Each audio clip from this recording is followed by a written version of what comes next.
20 years ago, a Supreme Court decision came down, Grutter v. Bollinger, that actually allowed for certain types of racial discrimination when it came to college admissions. That is up until yesterday's Supreme Court arguments in a brand new case that could finally put an end to it. Carrie Severino is the president of the Judicial Crisis Network, and that's as far as I go in citing Supreme Court decisions. Carrie, hopefully you can take it from here, but that's really what's at play here, right? Yeah. So the court really struggled with the idea of, normally we would say you should never take race into consideration, especially things like government schools. University of North Carolina was one of the litigants here, or people receiving government funds. Harvard University falls into that category. But they've allowed this exception, and the court really grappled with, why would we make an exception here? At one point, there was a thought, well, reparations for slavery, but we're quite a ways beyond that now. And now they're appealing to diversity. But I think the challenge here is, when what's argued in this case is, maybe we're trying to find some types of diversity by looking at race, but we're hurting other types of diversity. We're not looking at diversity in terms of thought, in terms of religion, and even in terms of other things that get lost, like Asian Americans who are dramatically discriminated against in this thing, and who get all thrown into a pot. Everyone from India to Vietnam to China to Korea to Japan gets thrown into one pot, as if they all bring the same thing in a diverse world, which we know we don't. We have people, regardless of their skin tone and ethnic background, that have so many different experiences. And by boiling it down to just this one checking a race box, can really mask that, and more importantly, violates the Constitution. Right. And Carrie, it seems so important that the complainants in this case who are trying to argue against the current policies at University of North Carolina and Harvard are a group of Asian Americans who have been discriminated. It ends up they're getting discriminated against here. It's not the fragile, racist white person who's trying to keep down the ethnic minority. It is, in fact, another ethnic and racial minority who is rising up saying, no, we are being penalized. We're doing all the hard work. We're getting the good grades. We're getting the good test scores. And the only reason we're being denied in Harvard is because we happen to be Asian. I mean, that seems unassailable. What did the justices say to that argument yesterday? You know, it was sort of strange because we had Justices Sotomayor and Jackson in particular seemed to be suggesting that there wasn't really no one's being hurt by this. You know, that, oh, well, we're just giving bonus points to some people. Well, the challenge with college admissions is it's a zero-sum game. There's a finite number of people that can fit in every class, and if you're admitting this student, you're not going to admit the other students. There are some really damning statistics in these cases that show how many hundreds of points higher you need on the SAT, for example, if you're Asian, to get into Harvard than if you're Black or Hispanic. So there are people who really are being injured by this. And I think that's something that the court, it took them a few hours to even start digging into that aspect. And I think some of the justices still didn't really want to admit that was at play in the case in the first place. And it also, it's critically important because there are other high schools, magnet schools around the country in the government run school systems.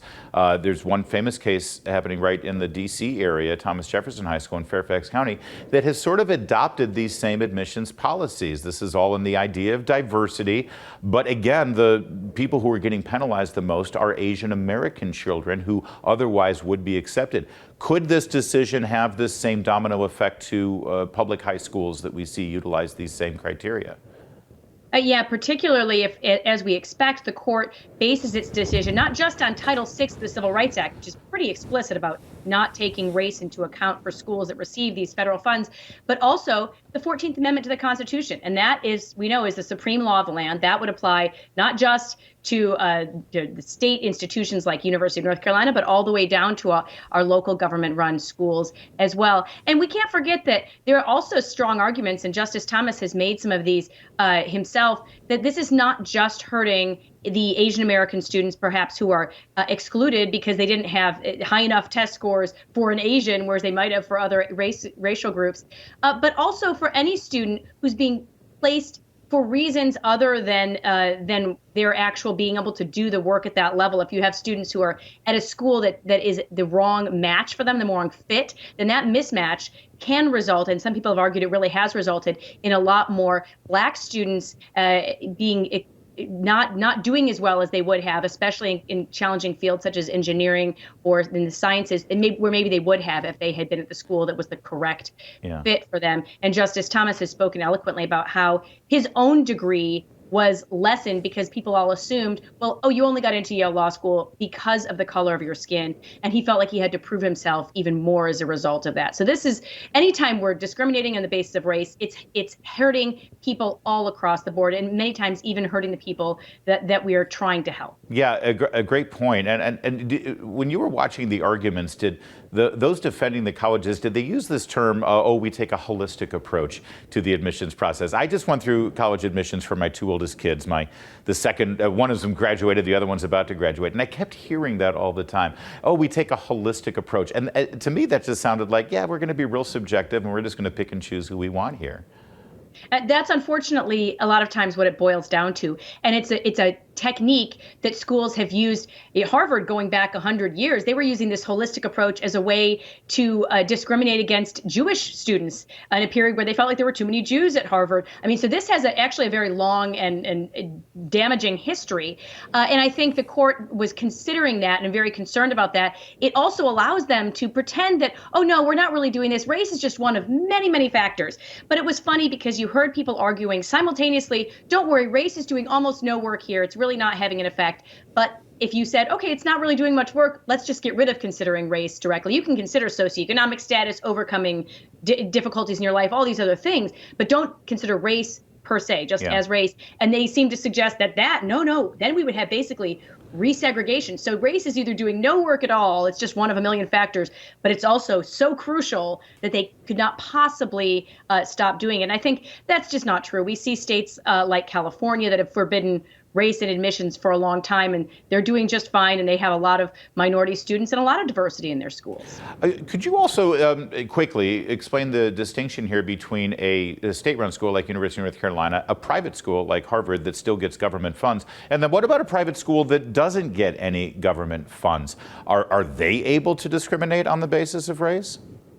You know, that's a good question, and there have been generally speaking, I think if you're not accepting federal funds, there's a lot more leeway there. If they were considered a public accommodation, you could start running into issues, but that's getting pretty far into the weeds.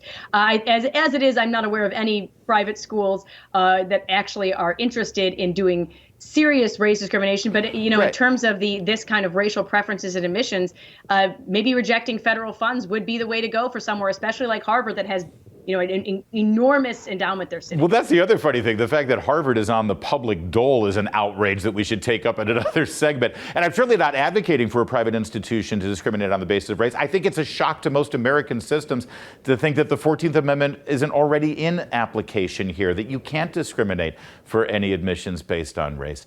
Real fast, Carrie, what's your prognosis here based on how you saw your prognostication, I should say, based on how you saw the arguments go down? What do you expect next year with the decision?